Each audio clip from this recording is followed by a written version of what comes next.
तो मैं बता रहा था कि जो बंगाल डेल्टा है वो कैसे ये तीनों नदियां जो है वहाँ एक महत्वपूर्ण रोल अदा करती हैं। और बंगाल डेल्टा का क्षेत्र जो है वो खासकर जो आज का आधुनिक बांग्लादेश का इलाका है, या जिसको हम पश्चिमी बंगाल कहते हैं, जो भारत का क्षेत्र है उस वो इलाका है, ये सारा मिला के बंगाल डेल्टा होता है। और इसकी जो जमीन है वो बहुत ही सपाट जमीन है, और पूरा क्षेत्र जो है एक तरह से खुले मैदान की तरह है।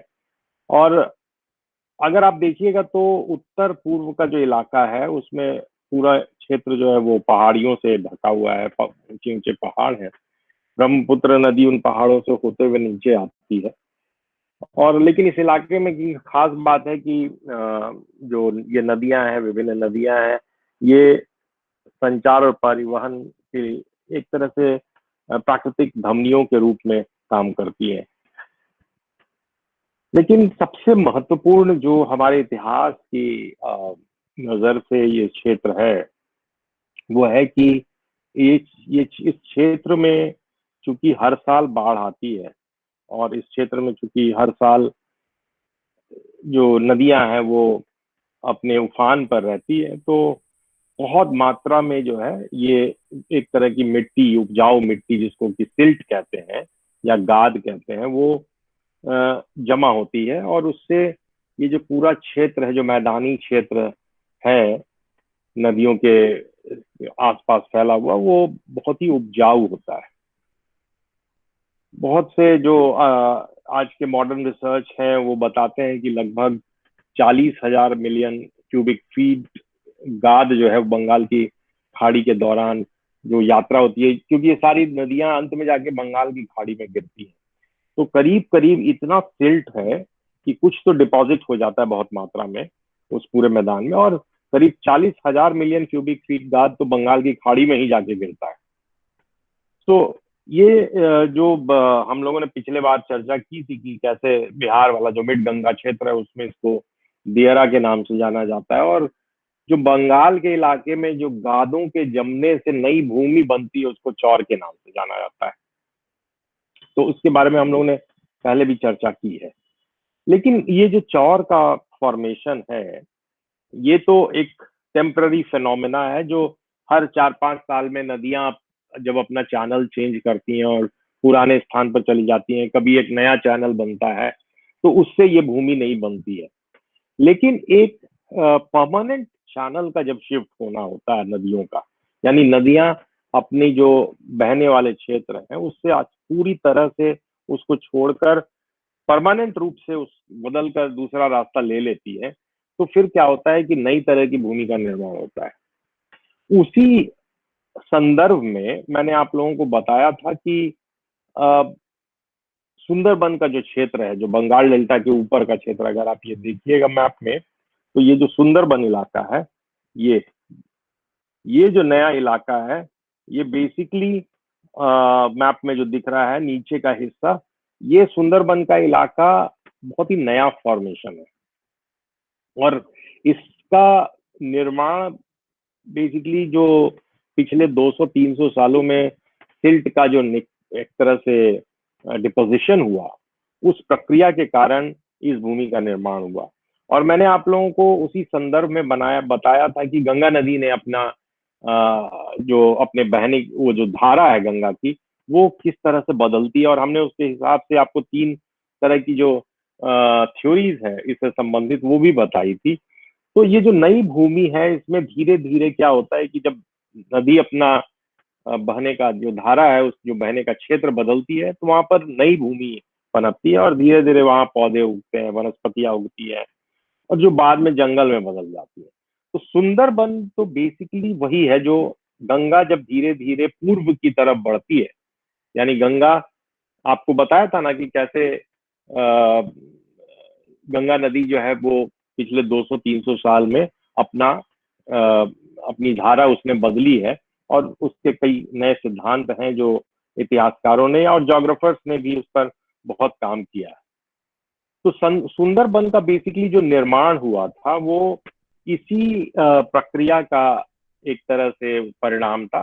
और बंगाल के पूर्वी भाग में जो ये नई भूमि बनी, ये बेसिकली गंगा का जो क्रमिक, एक तरह से कहें ग्रेजुअल जो मूवमेंट था, है ना, तो ये पूर्ववर्ती जो मूवमेंट रहा गंगा का, उसके कारण ये सुंदरबन की नई भूमि बनी।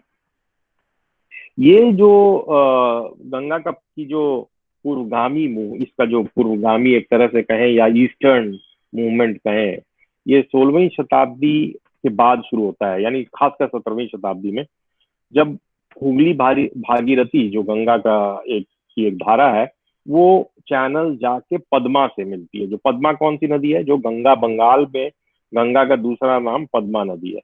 तो वहां जब जाकर ये पद्मा अपना क्षेत्र बदलती है, धारा बदलती है, तो जो एक क्षेत्र, नया क्षेत्र जो है बंगाल खाड़ी के ऊपर, वो बनता है।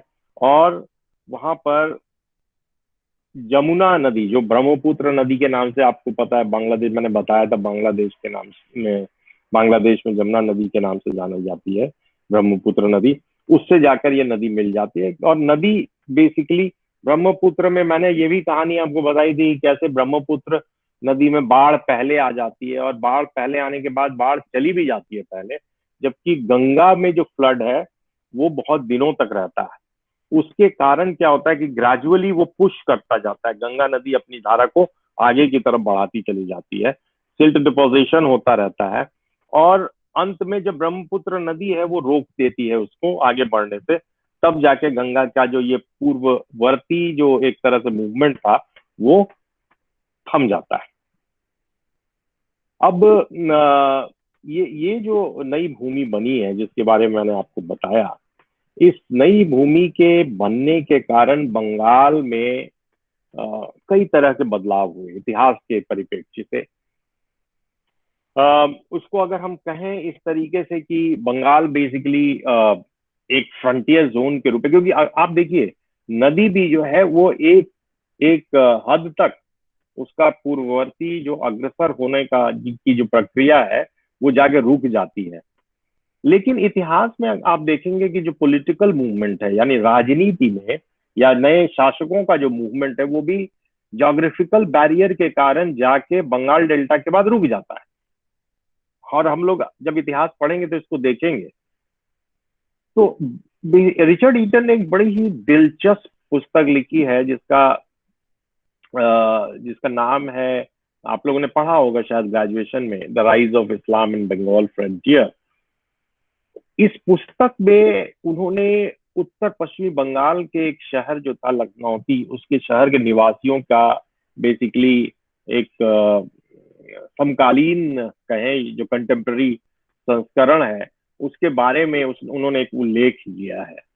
और ईटन ने एक बेसिकली बताया है कि एक उस समय का कंटेम्प्रेरी जो समकालीन इतिहासकार है, उसकी यात्रा का जिक्र वो करते हैं, और वो बताते हैं कि वो जो समकालीन इतिहासकार था, उसका नाम आप जानते हैं, सारे लोग दिल्ली सल्तनत के इतिहास को पढ़ने के लिए वो एक महत्वपूर्ण स्रोत माना जाता है, मिन्हाज जिसका नाम था, मिन्हाज जुजानी। तो मिन्हाज सिराज जुजानी जो था, उसने अपनी इस पुस्तक में जो उसने लिखी, उसमें वो बताता है कि उसको किसी ने जिक्र किया कि जब वो गया है उस इलाके में, तो 40 साल पहले कोई एक नाटकीय घटना हुई है जिसका जिक्र मिन्हाज अपनी पुस्तक जो लिखी है उसने, तबकात नासिरी, उसमें उसने उसको बताया है। वो बोलता है कि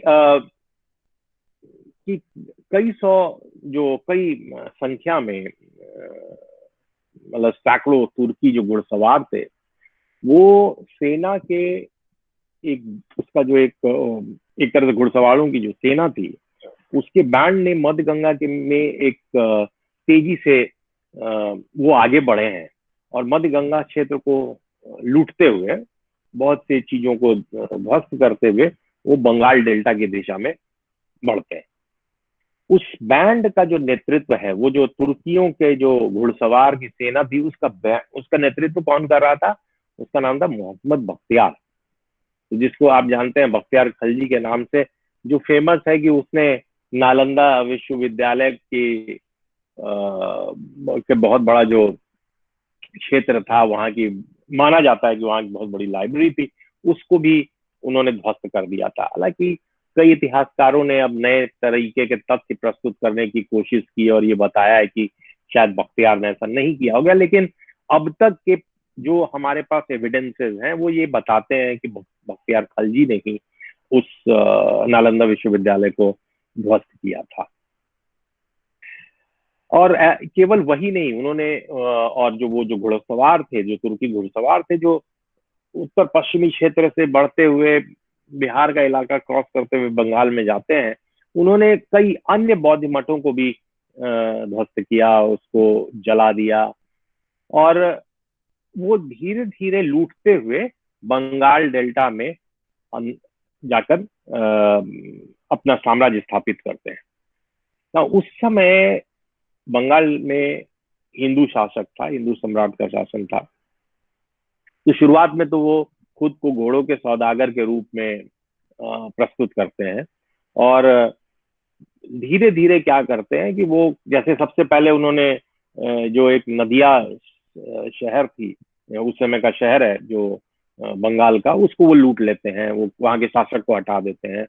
वे सीधे घुड़सवार, क्योंकि घोड़े उस समय के लिए एक बहुत बड़ा युद्ध के लिए खासकर एक बहुत बड़ा टेक्नोलॉजी थी घोड़े पर। जब घुड़सवार आते हैं, और घोड़े की बदौलत वो बहुत शक्तिशाली हो जाते थे, क्योंकि घोड़े के मूवमेंट को लेकर आपने कई किताबें पढ़ी हैं, जैसे कुछ इतिहासकारों ने पहले भी लिखा है कि क्यों घोड़ों के कारण ही तुर्कों को इतनी सफलता मिली है। तो वो पूरी तरीके से वहां का जो हिंदू शासक है उसको वो हटा देते हैं और अपना शासन बख्तियार खिलजी स्थापित करता है। आपको दिल्ली सल्तनत के बारे में जब पढ़ाया गया होगा तो बताया भी गया होगा कि ये एक तरह का उसका स्लेव था। बख्तियार खिलजी भी एक स्लेव था जो नहीं चाहता था कि दिल्ली सल्तनत, तो मुइजुद्दीन का सेल बेसिकली वो स्लेव था। तो मुइजुद्दीन का ये स्लेव, कुछ स्लेव तो रह जाते हैं, कुछ उत्तर पश्चिमी क्षेत्र को हासिल करने में इन्वॉल्व रहते हैं, लेकिन बख्तियार खिलजी चाहता है कि वो पूर्व की तरफ बढ़े और बंगाल में जाके वो अपना शासन स्थापित करता है।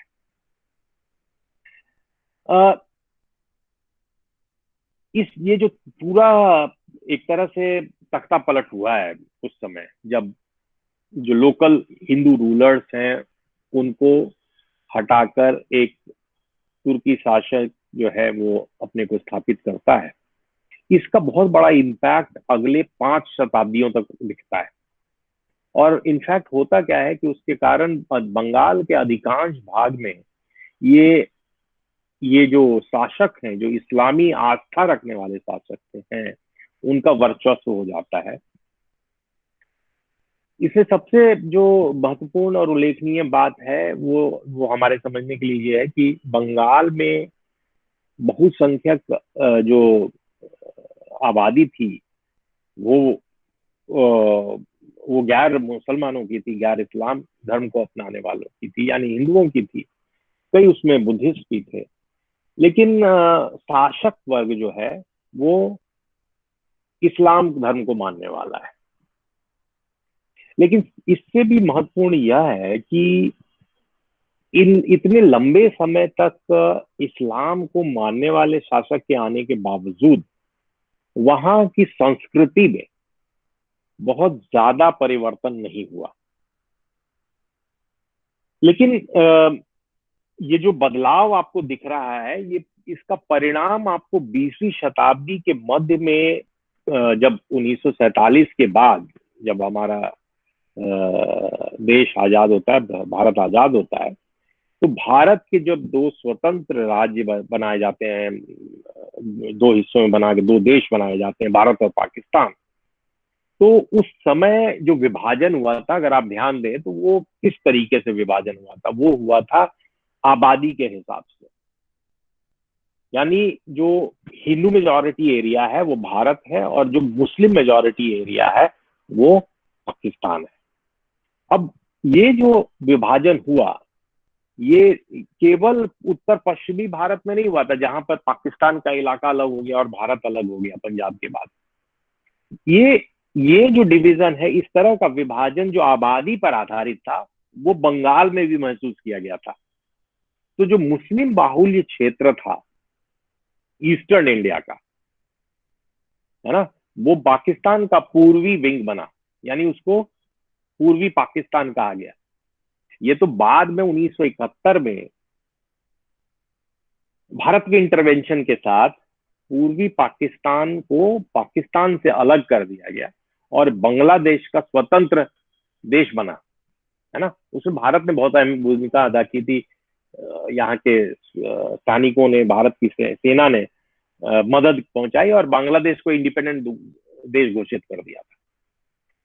लेकिन तो ये जो क्या होता है कि इस डिवीजन के कारण, ये 1947 का जो डिवीजन था, वो उसने क्या किया कि जो मुस्लिम अल्पसंख्यक वाले प्रांत थे, हम ईस्टर्न इंडिया की बात कर रहे हैं, बंगाल डेल्टा की बात कर रहे हैं, उस हिस्से में भारत गणराज्य जो था उसके भीतर पश्चिम बंगाल बना, यानी जिसको आज हम लोग वेस्ट बंगाल कहते हैं। अब देखिए, बहुत इंटरेस्टिंग फिगर्स हैं हमारे पास बांग्लादेश को लेकर और पश्चिमी बंगाल को लेकर। आज के मॉडर्न डिस्कोर्स में इसका बहुत राजनीति में राजनीतिज्ञ इसका इस्तेमाल भी कर रहे हैं इन डेटा का। लेकिन हम इतिहासकार इन डेटा को अलग तरीके से देखते हैं और पढ़ने की कोशिश करते हैं। तो 1984 का एक डेटा है जिसमें बांग्लादेश और पश्चिम बंगाल में कुल मिलाकर 152 मिलियन के करीब, है ना, ये बंगाली थे, यानी बांग्ला बोलने वाले लोग थे।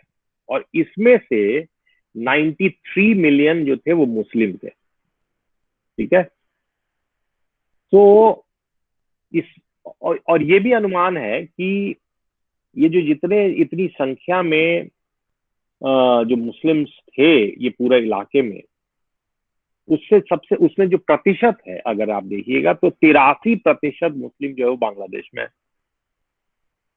है ना। तो बांग्लादेश का जो क्षेत्र है, जो पहले पूर्वी पाकिस्तान था, वो उस क्षेत्र में जो मुस्लिम का जो आबादी है वो करीब करीब 83% है। और ये फिगर बहुत पुराना है, हो सकता है आज का फिगर नहीं तो वो और भी ज्यादा हो सकता है। लेकिन ये जो फिगर्स हैं, ये जो डेटा है, ये एक इतिहासकार के रूप में हम लोगों को कुछ बहुत ही प्रासंगिक एक तरह के क्वेश्चंस रखने के लिए बाध्य करता है, उसको समझने के लिए बाध्य करता है। क्यों क्यों मैं इसकी चर्चा कर रहा हूँ? एक तरफ हमने चर्चा की कि बंगाल डेल्टा में इकोलॉजिकल चेंज क्या हो रहा है ना, प्रकृति में क्या बदलाव हो रहे हैं, धाराएं बदल रही है नदियों की।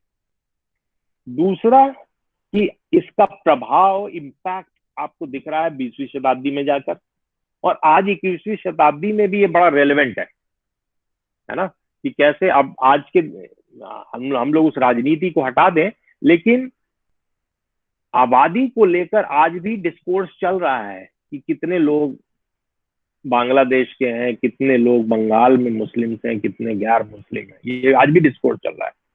लेकिन एक इतिहासकार के रूप में हमारे सामने किस तरह के सवाल उठ सकते हैं, जैसे कि ये जो एक तरह का आबादी का जो विकास हुआ पूरे बंगाल में, इसको हम कैसे समझें या इसको कैसे हम समझा जा सकता है?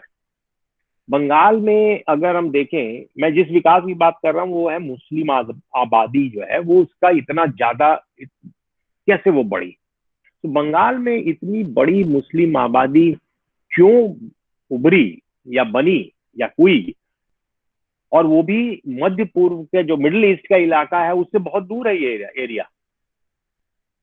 तो चूंकि भारत का जो उत्तर पश्चिमी क्षेत्र है वो मिडिल ईस्ट से बहुत नजदीक है, तो ये माना जा सकता है कि वहां पर इस्लामिक फॉलोअर्स का बहुत ज्यादा मूवमेंट हुआ और इसलिए वहां की आबादी इतनी ज्यादा है। तो पाकिस्तान का जो इलाका जो बना देश की आजादी के बाद, ये माना जा सकता है कि मिडिल ईस्ट से वो चूंकि नजदीक है इसलिए वहां पर इतनी ज्यादा आबादी है।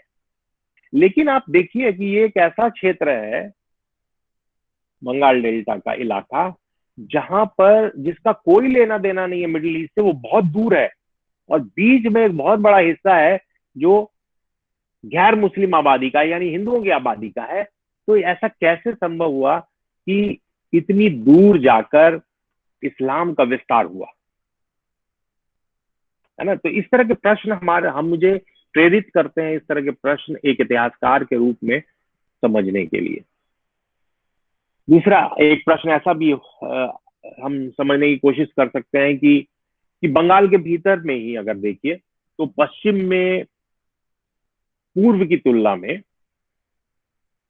इस्लामीकरण इतनी अधिक दर से क्यों हुआ, है ना? तो अगर आप देखिएगा कि बंगाल का जो इलाका है, बंगाल के इलाके में वेस्ट बंगाल को देखिए, ईस्ट बंगाल को देखिए। ईस्ट बंगाल कहने का मतलब जो अभी बांग्लादेश का इलाका है। तो इन दोनों में आकर देखिएगा तो इस्लामीकरण की दर में भी बहुत तेजी से अंतर दिखता है, और तभी आप देखते हैं कि ईस्टर्न बंगाल में इतना ज्यादा इस्लाम को फॉलो करने वाले लोग हैं। तो ये धर्मांतरण हुआ है या किस कारण से हुआ है, किस समय में हुआ है, क्या जो लोग थे ये कहीं बाहर से आए थे, इन सब ये सारे प्रश्न हमारे सामने उठते हैं, जिसको कि एक इतिहासकार के रूप में हमें समझना बहुत जरूरी है। तो अगर आप इतिहास को इस नजरिए से देखते हैं और केवल और को, इसीलिए मैंने बताया था कि जब आप मेन स्ट्रीम हिस्ट्री लिखने वाले जो स्रोत हैं, जो दिल्ली सल्तनत पर आधारित या मुगल काल पर आधारित जो पर्शियन स्रोत हैं, अगर उनको पढ़ेंगे तब तो आपको लगेगा कि ये तो पॉलिटिकल चेंज के कारण ये इस तरह का बदलाव आया है, मुसलमानों की या मुस्लिम पॉपुलेशन की आबादी इतनी बढ़ी इस क्षेत्र में, है ना? लेकिन एक जो दूसरे तरीके का इतिहास है जो हम लोग पढ़ रहे हैं, इन्वायरमेंटल हिस्ट्री के परिप्रेक्ष्य में अगर आप पढ़ें, तो ये जो इकोलॉजी है वो एक बहुत बड़ा रोल प्ले करती है इस आबादी को बढ़ने में, और इस आबादी के बढ़ने के कारण को समझने में, है ना? तो बंगाल का जो इतिहास है, ये जो बंगाल का इतिहास है, ये केवल इसलिए असाधारण नहीं है कि यहाँ पर केवल प्राकृतिक बदलाव आए हैं। ये इसलिए भी असाधारण है क्योंकि इस ये एक तरह का सीमांत क्षेत्र है। सीमांत क्षेत्र कई तरीके से, धर्म के रूप में भी, और दूसरा पॉलिटिकल ऑर्डर के चेंज में भी, यानी राजनीति के क्षेत्र में भी। यानी कोई भी शासक इसके बाद आगे जा नहीं सकता है, क्योंकि उसके बाद ज्योग्राफिकल बैरियर है। अगर हम तुर्क शासकों के इतिहास को देखें तो उत्तर पश्चिमी से उनका मूवमेंट किस तरफ करे 13वीं शताब्दी के बाद शुरू हुआ, तो धीरे धीरे पूर्व की तरफ बढ़े, यानी दिल्ली आए, दिल्ली से फिर उत्तर प्रदेश के इलाके में घुसे, फिर और पूर्व की तरफ बढ़ते चले गए। अब मध्य एशिया और जो ईरान का जो इलाका है, वहाँ उस समय आप लोगों ने पढ़ा होगा कि कैसे 12वीं शताब्दी में, 11वीं शताब्दी में नए इस्लामी तुर्क सैनिक जो है वो इस्लाम को फॉलो करते चले जा रहे थे, और उन्होंने ही वहां के जो जो कमांडर थे, उनमें से जो कमांडर निकल रहे थे वो अपने पूरी सैनिकों की तैयारी के साथ आगे बढ़ रहे थे। तो घोड़ों पर आगे बढ़ने वाले ये जो लोग थे, इनका एक ही तरीके से इनको बाधा होती थी, वो था जब भौगोलिक बाधा हो। भौगोलिक बाधा किस तरह की? अगर पहाड़ आ गया या नदियां आ गई, है ना? तो उत्तर पूर्व से की तरफ जब ये बढ़ते हैं, पूर्व की तरफ जब ये बढ़ते हैं, तो उत्तर पूर्व के इलाके में इसीलिए नहीं जा पाते हैं क्योंकि उत्तर पूर्व के इलाके में पहाड़ियां हैं। नदी के बियॉन्ड ये नहीं जा पाते हैं क्योंकि उस नदियां एक तरह का अवरोध पैदा करती हैं, है ना? तो ये जो सुंदरबन का इलाका नया बनता है ना, ये सुंदरबन का इलाका एक तरीके से उस समय के मुगलों के, क्योंकि मैंने बताया कि ये हुआ कब है, 17वीं शताब्दी में ये प्राकृतिक बदलाव हुए हैं, और 17वीं शताब्दी में जब ये प्राकृतिक बदलाव हुए हैं तो इसका मतलब है कि मुगल शासकों को एक नई जमीन का पता चलता है कि सुंदरबन के इलाके में एक नई जमीन बदली हुई है और उसको अब कब्जा किया जाए। तो जब तक नदी जो है वहां तक थी, उस इलाके तक थी, तब तक मुगलों ने कभी सोचा भी नहीं था कि उस इलाके में जाकर हम अपना शासन स्थापित करेंगे या वहां लैंड अलॉट करेंगे। तो ये जो प्राकृतिक बदलाव, एक तरह का ये सीमांत क्षेत्र है जो कई भौगोलिक कारणों से सीमांत क्षेत्र की विशेषताओं के साथ हमारे सामने आता है। अब देखिए, बड़ा इंटरेस्टिंग है, रिचर्ड ईटन ने ये जो इतना आसान नहीं होता है कि इतिहासकार को ये साबित करना कि नदी ने अपना रास्ता बदला है, और रिचर्ड ईटन ने पुराने मैप्स का इस्तेमाल किया है इस नदी के बदलाव को समझने के लिए। तो आप देखिए, एक तो मैप उन्होंने जो दिया है वो है दिया है 1548 का, जो गेस्टाल्डी एक यात्री था, उसने बंगाल का जब मैप बनाया था तो उसमें गंगा नदी को दिखा रहा है वो किस तरीके से बह रही है और वो सतगांव के पास से बंगाल की खाड़ी में गिर रही है। ये 1548 का मैप है। दूसरा मैप उन्होंने प्रस्तुत किया है 1615 का, और उसमें गंगा की जो धारा है उसमें दिखाया गया है कि कैसे वो धारा जो है वो ढाका की तरफ आगे की तरफ बढ़ रही है, गंगा की धारा। तीसरा मैप आप देखिए 1660 का है, और इस मैप में वो भी एक किसी यात्री के द्वारा बनाया गया था, और उसमें गंगा नदी जो है वो थोड़ा और पूर्व की तरफ बढ़ गई है। तो ये 17वीं शताब्दी की बात है। तो बंगाल अगर 17वीं शताब्दी में देखिएगा मुगल काल में, तो मुगल काल का जो चित्रण है और मुगल के डॉक्यूमेंट्स, मुगल अकाउंट्स में जो डिस्क्रिप्शन दिया गया उसके आधार पर जो बताया गया है गंगा नदी को, वो थोड़ा और पूर्व की तरफ बढ़ जाती है। और सबसे इंटरेस्टिंग है एक मैप जो रेनेल ने 18वीं शताब्दी के अंत में 1779 के आसपास जो बनाया था मैप, उसमें वो नदी बिल्कुल ही नए क्षेत्र से बहने लगती है, और ये पूरा इलाका कलकत्ता से लेकर और ढाका के बीच का जो इलाका है एक नया क्षेत्र के रूप में दिखाया गया है। आप देख रहे हैं ये हिस्सा, ये जो हिस्सा है, ठीक है। तो ये जो मैप्स हैं, ये बेसिकली इन मैप्स का इस्तेमाल इसलिए किया गया है कि ये जो प्राकृतिक बदलाव है, इसको रिचर्ड ईटन ने इन प्राकृतिक बदलाव को दिखाकर ये बताने की कोशिश की है कि बेसिकली ये सीमांत प्रदेश है, और इस सीमांत प्रदेश में इस तरह के प्राकृतिक बदलाव हो रहे हैं, और नए तरह के विशिष्टताओं के साथ यहाँ राजनीति, धर्म और कई अन्य चीजों का हमें बदलाव दिखता है। अब ये जो सीमांत है, जिसको सीमांत प्रदेश हम कह रहे हैं, जिसको फ्रंटियर्स कहते हैं अंग्रेजी में, बंगाल में बेसिकली अगर आप देखें तो तीन प्रकार का सीमांत तीन प्रकार का सीमांत के रूप में यह दिख रहा है। इनमें से जो एक सीमांत है जिसको हम कह सकते हैं वो है राजनीतिक सीमा के रूप में, है ना। राजनीतिक सीमा कहने से मतलब कि जो शासक हैं, जो बाहर से आकर बंगाल में अपना शासन स्थापित कर रहे हैं, वो एक हद के बाद अपना मूवमेंट आगे की तरफ नहीं कर सकते हैं।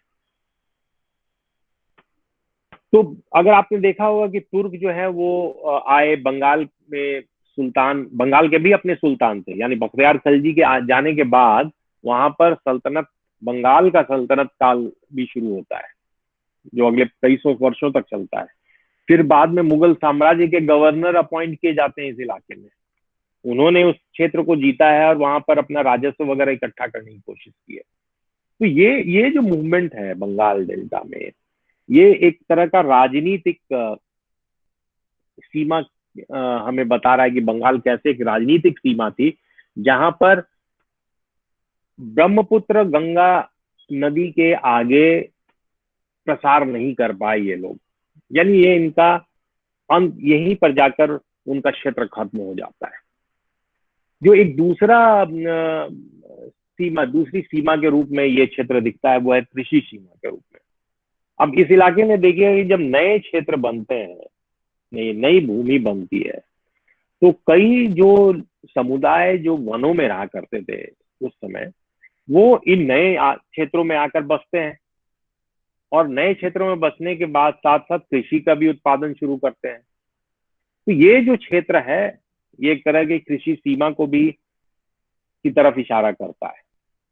एक जो तीसरा फ्रंटियर है जो हमें दिखता है इस इलाके में, वो है धार्मिक फ्रंटियर। और वो बहुत ही इंटरेस्टिंग है, क्योंकि एक कहानी तो मैंने आपको बताई कि इस मुस्लिम पॉपुलेशन का इतना ज्यादा आबादी बढ़ी है, लेकिन ऐसा क्यों नहीं हुआ कि जो पश्चिमी बंगाल का क्षेत्र है, जो जहां पर हिंदुओं के इतिहास का इतना पुराना इतिहास रहा, या ब्राह्मण्स का इतना पुराना इतिहास रहा, वो कैसे संभव हुआ कि पूर्वी बंगाल के क्षेत्र में अपना उनका बढ़ाव नहीं हो सका। तो धार्मिक फ्रंटियर के रूप में हम दो तरीके की चीजें पढ़ेंगे। एक जो इंडीक कल्चर है, एक इंडीक संस्कृति है ना। इंडीक के कहने से मतलब जिसमें कि हिंदुइज्म भी है, बुद्धिज्म भी है, और दूसरा जो इस्लामिक है ना। तो ये दोनों तरह का एक फ्रंटियर की कहानी प्रस्तुत करता है बंगाल डेल्टा। तो बंगाल डेल्टा में इंडीक सभ्यता के भी का भी एक अपना एक इतिहास रहा है। यहाँ पर जो पहले तो बौद्ध मठ जो है, बहुत कई बौद्ध मठ यहाँ पर स्थापित किए गए थे। और कहा जाता है कि इस जो पालों का शासक था, पाल साम्राज्य जब था 12वीं शताब्दी तक, जो बहुत ही पावरफुल रहा उस इलाके में, उन्होंने कई बौद्ध मठों को वहां पर स्थापित किया। एक इसी इलाके में आप देखेंगे कि एक नए तरीके का बदलाव बाद में आगे चलकर हमें दिखता है। वो है कि जब भूमि, यहाँ की जो नई भूमि बनती है या नई कृषि क्षेत्र जब बनता है, तो कैसे जो लोग हैं उस इलाके से निकलकर नई जो भूमि है उसमें आकर अपने को सेटल करते हैं और वहां पर कृषि करने लगते हैं। लेकिन ये कृषि का जो नॉलेज है, ये कौन प्रोवाइड करेगा? तो मध्यकाल में जब बंगाल में ये हो रहा है, तो एक बहुत बड़ी भूमिका अदा की है ब्राह्मण ने। लेकिन ये जब 17वीं 18वीं शताब्दी के बाद के जब बदलाव हुए हैं, नदी चैनल जब तेजी से पूर्व की तरफ स्थानांतरित होती है और नई भूमि सुंदरबन के रूप में उभरती है, तो वही ब्राह्मण ऐसा कैसे हो गया कि इस क्षेत्र में नॉलेज प्रोवाइडर के रूप में नहीं दिखते, है ना। तो ये प्रश्न हमारे लिए बहुत जरूरी है इस इलाके को समझने के लिए। बंगाल के डेल्टा में अगर आप देखिए तो समकालीन जो जनसंख्या है, और उससे जो हमें जो उससे हमारी जो नॉलेज मिलता है, जो इंफॉर्मेशन मिलता है, उससे तो ऐसा लगता है कि बंगाल में जो मुस्लिम समुदाय का उदय था, वो तुर्क शासन के विस्तार के लिए बहुत ही प्रमुख था। लेकिन सच्चाई यह भी है कि बख्तियार के शासन के तुरंत बाद बहुत बड़ी संख्या में यहाँ पर बंगाली मुसलमानों का उदय नहीं हुआ है। तो ये जो बंगाली मुस्लिम्स का जो उदय आपको आज 1947 के बाद दिख रहा है, जब 1947 में विभाजन हुआ था तो आबादी के आधार पर हुआ था। लेकिन उसको ये नहीं समझना चाहिए कि तुर्कों के आने के बाद ही वहां आबादी में इतने ज्यादा बदलाव हुए। तो बंगाल के जो सीमांत जो थे, इनमें से प्रत्येक अपने स्वयं की गतिशीलता से आगे बढ़ा है। यानी ऐसा नहीं है कि हथियारों के बल पर मुस्लिम शासक चुकी है वहां, उसने जोर जबरदस्ती करके यहाँ पर इस इलाके में मुस्लिम पॉपुलेशन सबको लोगों को कन्वर्ट कर दिया। कई और रीजंस रहे होंगे। तो इसमें एक बहुत बड़ा रोल था प्रकृति का, यानी प्राकृतिक ये जो प्रक्रिया हुई है, जब नदियां अपना क्षेत्र बदलती हैं, नई कृषि क्षेत्र आगे बढ़ते हैं, तो उसमें कौन ज्यादा अहम भूमिका अदा करता है, इसने बहुत महत्वपूर्ण रोल अदा किया है एक मुस्लिम आबादी के उदय में। तो मैंने जैसा बताया कि जो ब्राह्मण या बौद्ध धर्म को मानने वाले लोग थे, इनका इंटरवेंशन इस नई भूमि के क्षेत्र में चूंकि कम होता है, इसके कारण एक दूसरा इंटरवेंशन होता है, वो है इस्लामिक इंस्टीट्यूशंस का, जिसके वहां आ जाने से इस्लाम में लोगों के कन्वर्जन्स हुए। तो हम इन इन सभी मोर्चों को हमें समझना चाहिए एक इतिहासकार के रूप में। अब उदाहरण के लिए देखिए, डेल्टा का जो उत्तर पश्चिमी कोने में, मतलब मैं बंगाल डेल्टा की बात कर रहा हूँ, तो उत्तरी पश्चिमी क्षेत्र कौन सा हुआ? जो वेस्ट बंगाल का इलाका है। वहां पर तो सबसे पहले शासन स्थापित हुआ था तुर्कियों का, खासकर बख्तियार खलजी के आने के बाद। और वहां पर वो क्यों स्थापित होता है कि वहां पर सबसे ज्यादा स्टेबल जमीन थी, वहां से उनको लग रहा था कि राजस्व सबसे ज्यादा मिलेगा, इसलिए उस क्षेत्र में उन्होंने अपना शासन स्थापित किया था। तो चूंकि वहां घनी आबादी थी, घना बहुत उत्कृष्ट प्रकार की खेती होती थी, इसलिए उनको लगता था कि यहाँ पर हम ज्यादा राजस्व एकत्र कर सकते हैं और शासन स्थापित करेंगे। लेकिन ये वो क्षेत्र भी है जहां पर आबादी जो है उसकी, वो किसकी सबसे ज्यादा है? वो गैर मुस्लिम की है।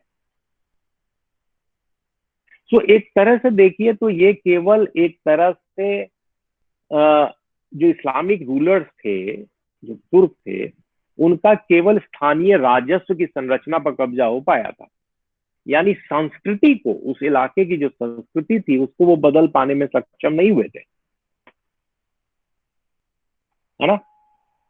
दूसरे शब्दों में, जो बंगाल डेल्टा का जो पूर्वी भाग है, यानी eastern part of Bengal delta, वहां पर तुर्की शासन आया नहीं था। वहां पर तुर्क नहीं आ पाए थे क्योंकि उस समय तो जमीन ही नहीं बनी थी जब तुर्कों का शासन था। लेकिन जब जमीन बनी तो सबसे पहले उस इलाके में तुर्की शासकों की बजाय मुगल गवर्नर्स ने सबसे पहले कब्जा किया। तुर्की शासक तो कोई था नहीं, मुगल्स का शासन था। मुगलों ने जाकर उस पर कब्जा किया, वहां पर जमीन अलॉट की इंस्टीट्यूशंस को। तो इसलिए हो सकता है, ये संभव है कि उस इलाके में, ये इन्वेस्टिगेशन की बात है जो आगे हम लोगों को आगे एक टॉपिक पढ़ना है, उसमें इसकी हम चर्चा डिटेल में करेंगे। लेकिन मैं बंगाल डेल्टा के इतिहास को बताने के परिप्रेक्ष्य में इन बातों को आपके सामने इसलिए रख रहा हूँ क्योंकि रिचर्ड ईटन ने बार बार ये बताया है कि कैसे बंगाल डेल्टा एक सीमांत प्रदेश है, और एक सीमांत प्रदेश अपने साथ साथ कई विशिष्टताओं को लेकर चलता है। तो उन विशिष्टताओं को बतलाते हुए ईटन इन बातों की चर्चा करते हैं और वो बताते हैं कि कैसे बंगाल डेल्टा का क्षेत्र जो है उसकी एक खास विशिष्टता है, और उस विशिष्टता के अंदर भी कई और ऐसे ऐतिहासिक घटनाक्रम हुए हैं जिसने वहां की लॉन्ग टर्म में जाके वहां की आबादी को भी निर्धारित किया है। अब आप देखिए, जो आर्यंस थे, यानी जब आर्य शुरुआत में उनका पूर्व की तरफ मूवमेंट हो रहा था, आपने पढ़ा है कि कैसे अर्ली वैदिक पीरियड से लेटर वैदिक पीरियड में मूवमेंट जो है वो ईस्ट की तरफ हुआ है। और आपने ये भी देखा है कि 5वीं 6वीं शताब्दी ईस्वी से के बाद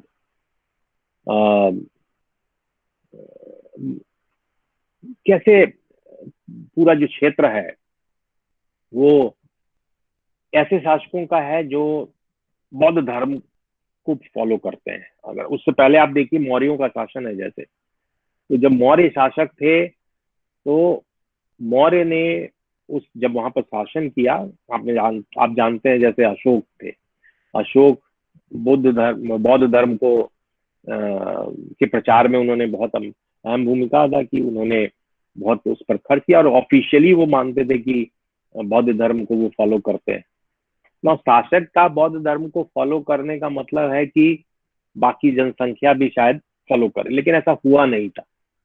और मैं इसलिए बार बार इस चीज पर आपका ध्यान आकर्षित कर रहा हूँ कि राजनीतिक रूप से किसी रिलीजन को प्रमोट करने का लॉन्ग टर्म में जो इम्पैक्ट होता है वो डिफरेंट होता है। तो शॉर्ट टर्म में आपको दिखेगा कि एक स्टेट एक रिलीजन को प्रमोट कर रहा है तो उसके कारण आबादी बढ़ेगी, यानी लोग फॉलोअर्स बढ़ेंगे उसके। लेकिन जैसे ही किसी शासन का या किसी शासक का हाथ उसके ऊपर से हट जाएगा, यानी उस रिलीजन से हट जाएगा, तो वो धर्म जो है वो बड़ी तेजी से जो है उसमें गिरावट भी आती है। अब आपको एक एग्जांपल बताता हूँ, बंगाल के क्षेत्र में अगर आप देखिएगा तो पूर्वी भारत का पूरा जो इलाका है उसमें बौद्ध धर्म जो था वो बेसिकली कौन था? बौद्ध धर्म में खासकर व्यापारी थे, प्रशासक थे, उनके द्वारा जो प्रमोट किए गए लोग थे। और बौद्ध धर्म का उदय कैसे हुआ था आपको मालूम है कि वो ब्राह्मणिज्म का जो डोमिनेंस था, जो जो ब्राह्मण अनुष्ठान थे, उसको एक तरह से साइडलाइन करके बुद्धिज्म इमर्ज किया था और पॉपुलर हुआ था उस पूरे पूर्वी भारत में। और आपने शायद डीडी कोसाम्बी को पढ़ा होगा जब उन्होंने ये बताया था कि कैसे ये जो ब्राह्मण अनुष्ठान थे वो एक किस तरीके से बाद में अपने आप को इम्प्रोवाइज करते हैं। जो ब्राह्मण है, जो ब्राह्मणिज्म का डोमिनेंस धीरे धीरे कम होने लगता है और बुद्धिज्म इमर्ज करने लगता है, तो ब्राह्मणिज्म भी अपने आप को एक तरह से रिवाइव करने की कोशिश करता है। तो करता क्या है कि वो वो उसका जो अपना अनुष्ठान है, जो उसके तरीके थे पूजा के या अन्य तरह के जो वैदिक अनुष्ठान की बात वो करता था, उसको वो एक नए तरीके से प्रस्तुत करता है। वो एक जैसे व्यवहारिक कैलेंडर लेके आता है ना। और वो इसलिए वो ऐसा कर रहा है, एक तरह से वो कृषि की तकनीक को बताने की कोशिश कर रहा है। जब नए लोग कृषि क्षेत्र में उत्पादन के लिए आते हैं तो उनको कृषि की तकनीक बताता है, ताकि न केवल वो कृषि करने लगे बल्कि वो ब्राह्मणिज्म को भी फॉलो करने लगे, है ना। तो डीडी कोशाम्बी ने, अगर आप देखिएगा, उन्होंने अपनी पुस्तक में पूरा जो ये प्राचीन काल था उसमें ऐतिहासिक परिवर्तन को बताते हुए, राजवंशों के में जो बदलाव है उसको बताते हुए ये भी बताया कि कैसे जो नई भूमि बन रही थी उसमें, और जब कृषि वहां आ रहा था तो वहां किस तरीके से नए जनजातियां जो कृषक बन रही थी उसको कन्वर्ट करने में ब्राह्मण ने भूमिका अदा की थी। लेकिन जब पालों का शासक आता है पूरे उस इलाके में, खासकर जब धर्मपाल को आप देखिए, बहुत पावरफुल रूलर है उस समय का, 8वीं और 9वीं शताब्दी का, उसने क्या किया है, उसने बुद्धिज्म को प्रमोट किया है। तो बौद्ध धर्म को उसने जबरदस्त रूप से उसको प्रमोशन किया। और जो आपको विक्रमशिला और जो पहाड़पुर के इलाका है बंगाल का, या कई और क्षेत्र हैं, वहां पर उसने कई इंपॉर्टेंट मठ बनाए। तो ये जो 8वीं शताब्दी से लेकर 9वीं शताब्दी का पूर्वी भारत में बौद्ध धर्म को आप देखिएगा कि उसका बहुत तेजी से प्रसार हो रहा है, और विशेष रूप से पड़ोसी देशों में भी बौद्ध धर्म के प्रसार पर जोर दिया जा रहा है, जैसे तिब्बत में, बर्मा में, कंबोडिया में। तो इस पूरा साउथ ईस्ट एशिया में बौद्ध धर्म जो है वहां पर बौद्ध तीर्थ स्थल दिखाई दे रहे हैं। और बंगाल के प्रोटोटाइप है, यानी बंगाल में जिस तरीके के बौद्ध मठ बनाए जा रहे थे उसी तरह के बौद्ध मठ वहां पर भी बनाए जा रहे हैं। और बिहार जो क्षेत्र है उस समय, जो कि बुद्ध की एक तरह से बुद्ध भगवान गौतम बुद्ध की भूमि के रूप में देखा जा रहा था, क्योंकि मगध एम्पायर के समय पर जब पाल, उस पूरा इलाका जो क्या था, वो पूरा इलाका वही इलाका है जो जहाँ पर मगध एम्पायर था, उस पर पालों का नियंत्रण हो गया है। तो पाल जब आते हैं तो वो भी बौद्ध धर्म को ही अपनाते हैं। लेकिन इनके द्वारा जब बौद्ध धर्म को प्रमोट किया गया है, तो इनके बौद्ध धर्म के प्रमोशन केवल उनके क्षेत्र तक सीमित नहीं रह जाता है, बल्कि वो अपने बौद्ध धर्म को और आगे तक दूसरे इलाके में भी पहुंचाते हैं।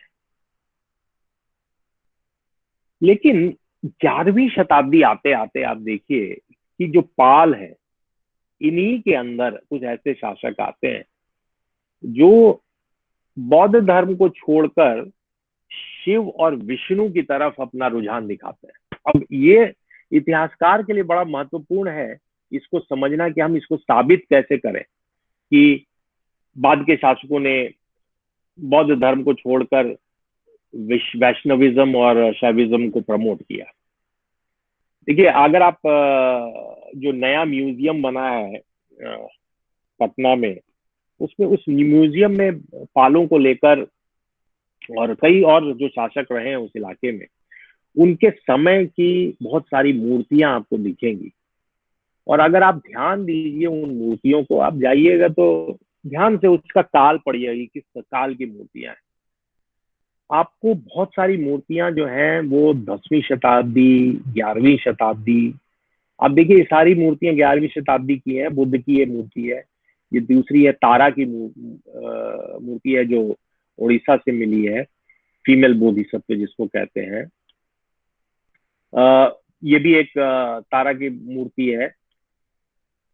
विष्णु की मूर्ति अब आपको 12वीं शताब्दी में जाकर मिलने लगी। यानी जैसे ही आप 12वीं शताब्दी में एंटर करते हैं तो आपको बौद्ध मूर्तियां या बौद्ध धर्म से संबंधित मूर्तियों का जो आर्कियोलॉजिकल एक्सकवेशन में जो मूर्तियां मिल रही हैं, वो बौद्ध धर्म की मूर्तियां कम हो जाती हैं और आपको इस तरह की वैष्णविज्म से संबंधित मूर्तियां मिलने लगती हैं।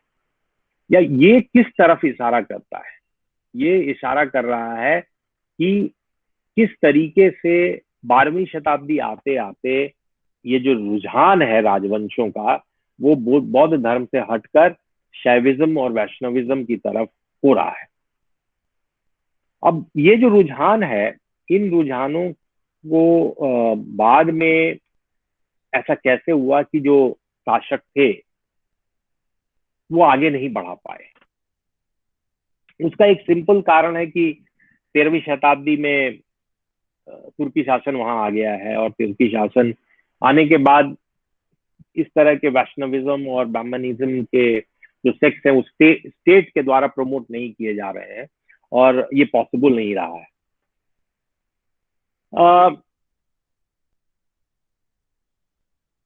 ये बदलाव हमने देखा कि विशेष रूप से कलात्मक रिकॉर्ड में बहुत स्पष्ट रूप से दिख रहा है। यानी जो मूर्तियां बनाई जा रही है उसमें बहुत स्पष्ट रूप से आपको दिख रहा है कि कैसे 10वीं 11वीं शताब्दी की मूर्तियां जो है वो बौद्ध धर्म से संबंधित है और 12वीं शताब्दी की मूर्तियां वैष्णविज्म से संबंधित है।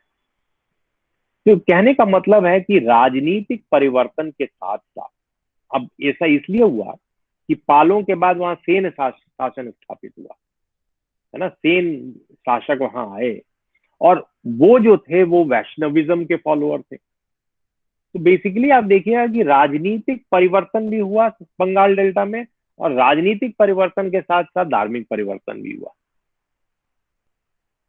लेकिन सबसे अद्भुत बात है कि इस तरह का जो बदलाव है, राजनीतिक बदलाव, वो बदलाव तुर्कों के आने के बाद जब बंगाल सल्तनत की स्थापना होती है तो उसके कारण हमें धर्म को लेकर इतना बड़ा बदलाव क्यों नहीं दिखता है।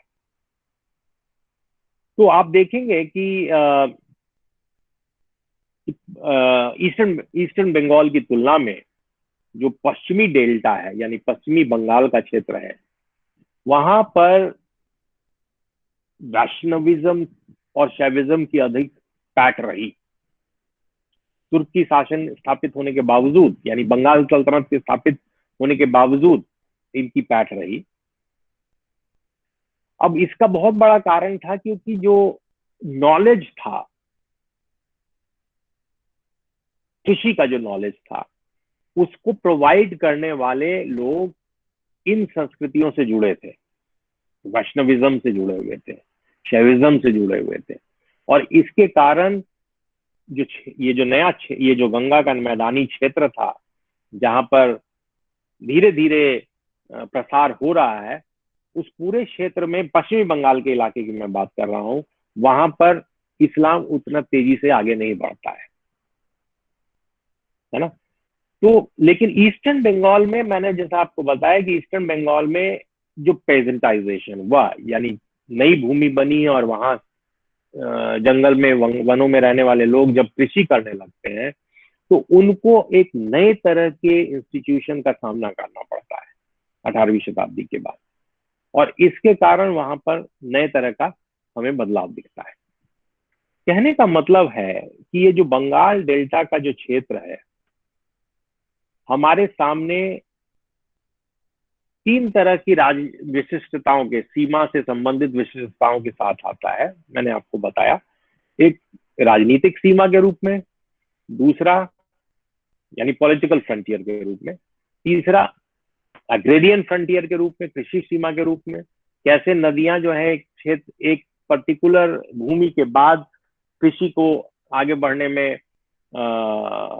नहीं देती हैं, और जो नए कृषक समुदाय वहां बनते हैं उसमें किस तरीके से वहां के नॉलेज को ट्रांसमिट करने वाले लोग हैं, समुदाय हैं, उनका बहुत बड़ा रोल रहता है। जैसे वैष्णविज्म को फॉलो करने वाले लोगों ने अदा किया है। और एक तीसरा फ्रंटियर था, वो था रिलीजियस फ्रंटियर, जिसमें शुरुआत में इंडिक कल्चर दिखता है और बाद में इस्लामी कल्चर भी दिखता है।